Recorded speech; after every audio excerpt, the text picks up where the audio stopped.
What if this season isn't about trying to get your old life back, but finally building a life that can actually feel like you? Because maybe courage in midlife doesn't look loud. Maybe it looks like becoming alive again, trying again, dreaming again, creating again. And maybe the most powerful thing a woman can do in this season is stop believing her story is over because you're not rebuilding from scratch. You're rebuilding from wisdom. Hi, friends. Welcome to Taking Back Happy. I'm your host, Gina Granville, God's girl, retired homeschool mom of 4, empty nester, GG, essential oil and exercise enthusiast, Christian life coach, and someone who is taking back her own happy. I know many of you feel exactly like me in these midlife years, a sort of loss of direction, but you feel way too young and vibrant to sit on the porch and just watch life go by. What if you could reclaim your life, finding deep joy, renewed passion and purpose, and plenty of adventure in these midlife years? If you are ready to find your spark again, throw on those walking shoes, pop in those earbuds, and join me right here as we take back happy together. Hey, my Taking Back Happy friends, I want to talk to you about how we can connect. The first place we can connect is in the Facebook group, Taking Back Happy Facebook group. It's a great place to meet other women, to find encouragement, to make connections, and to share your own story. The second place is by becoming a TBH Insider. When you become a TBH Insider, you get weekly emails with the latest podcasts, tips on creating a happy mindset, early bird access to special offers, and encouraging Bible devos. And the third way we can connect is through Christian life coaching. I offer a free 1-hour Christian life coaching call for all the Taking Back Happy family. Okay, my Taking Back Happy friends, let's get into it.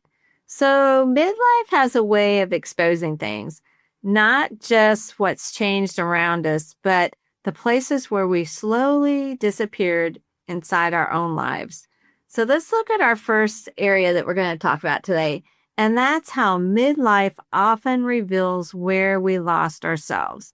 This is so true. This is something I've been struggling with myself for years. And I feel like I'm just kind of sort of breaking the edge on it. So many women wake up in this season and they realize the kids are growing up, or maybe the kids are already grown up and they're out of the home. The career is shifting. The marriages are changing. The routines look different. And suddenly they don't even know who they are outside of what they did and what they did like in their job, but also what they did for everyone else. Not because they failed, not because they weren't good at it, not because any of that, but because they actually spent years pouring into other people, pouring outward, actually. If you think about it, many of us became so responsible for everyone else's life that we slowly disconnected from our own. And just like I was talking about before, sometimes midlife feels uncomfortable because it really exposes those thoughts and those feelings and those places where we've disappeared. The other day, my friend and I were at this event that's in our city, and we were downtown, we were hanging out, and my friend ran into one of her friends that she hadn't seen in a really long time. And the first thing her friend told her was like, oh yeah, the last 2 years have been really hard. I'm not doing that well. And, the first thing that popped into my mind was, wow, did she go through a divorce? Did she lose her business? What's going on?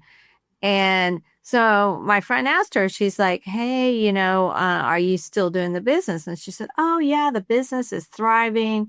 She said, da. And so we knew that she and her husband were steady and strong. Her business was doing well. And then she got around to it and she's like, this has been so hard. My youngest daughter just graduated and she moved on. And I've just really been struggling with it. And she went on to tell us, how grateful she was when her daughter did contact her and they did spend time together.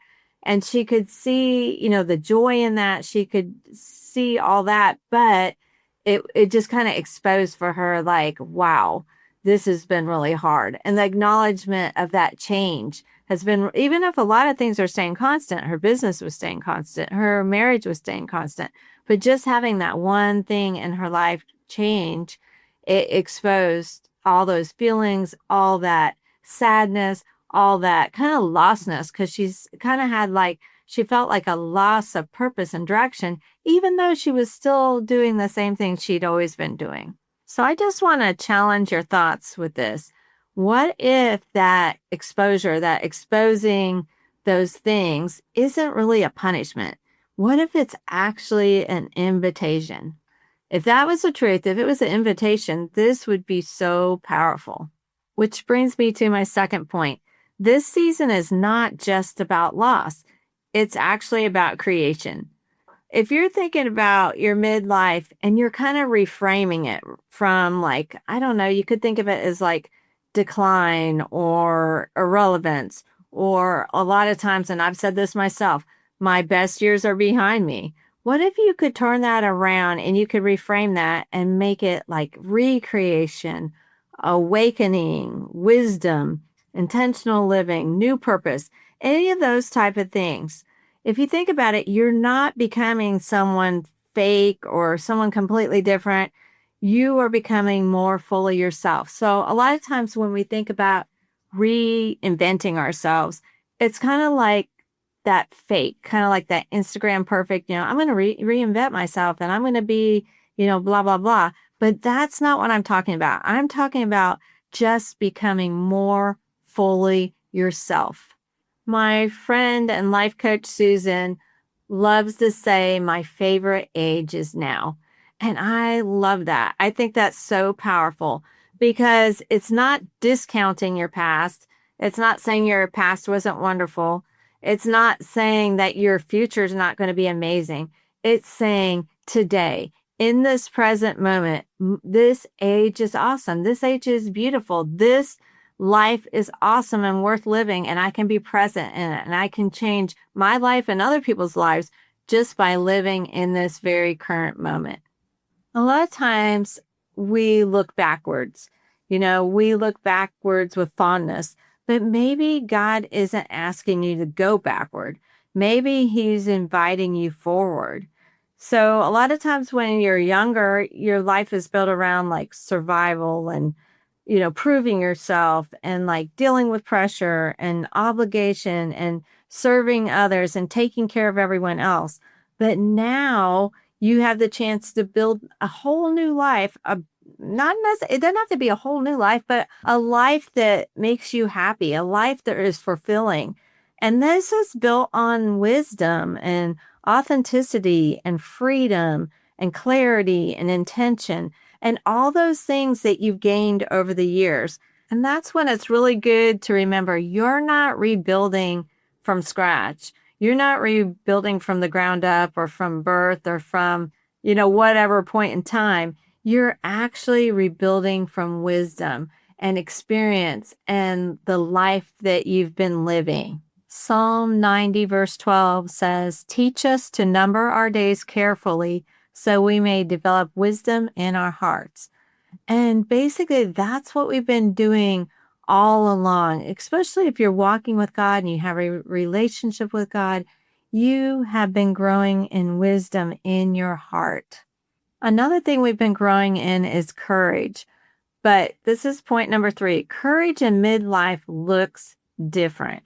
So this is really going to give you permission to kind of feel afraid and still move forward. It's not about, having all of the braveness before you take the first step, right? When you're 20 or 25 years old, courage feels exciting. It feels like these new experiences that you're going to have, maybe getting married or having a family or starting your job or your career. But courage in midlife feels more vulnerable because there's a fear of like failure, a fear of looking foolish, a fear like, wow, it's too late. It's too late for me. I should have done this years ago. Or a fear of disappointing people, a fear of wanting more. These fears just really stack up when you're in midlife. And yet, The courage to come alive again may be one of the bravest things that a woman can do. Here's some examples: trying something new, traveling, starting a business, painting again, dating again, setting new boundaries, going back to school, dreaming again, resting, becoming visible again. That's a tough one in midlife. As midlife women, we look around and we look on social media, we look on advertising, we look at all that. And the women that are in those ads, the women that we're seeing are much younger than midlife. So we're looking at that and we're like, wow, maybe I'm too old. Maybe I'm past my prime.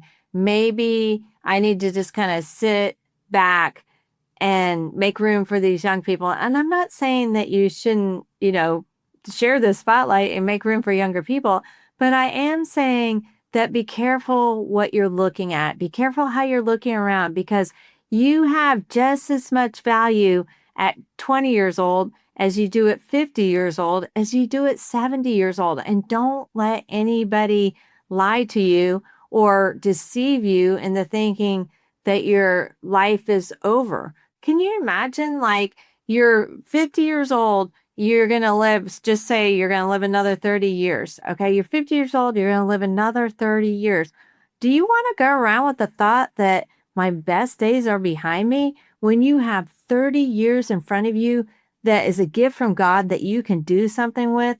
I don't think so. I don't think that's what you really want in your heart of hearts. So we're definitely going to need courage, but maybe midlife courage is quieter.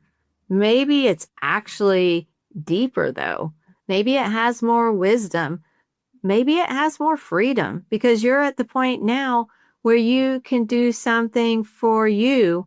You can do something that matters to other people, but it's not you being in that place of service for everyone else. It's in you being in that place of courage and stepping out into something awesome. And that brings me to my last point. And you have heard me say this before, but you were created to keep creating.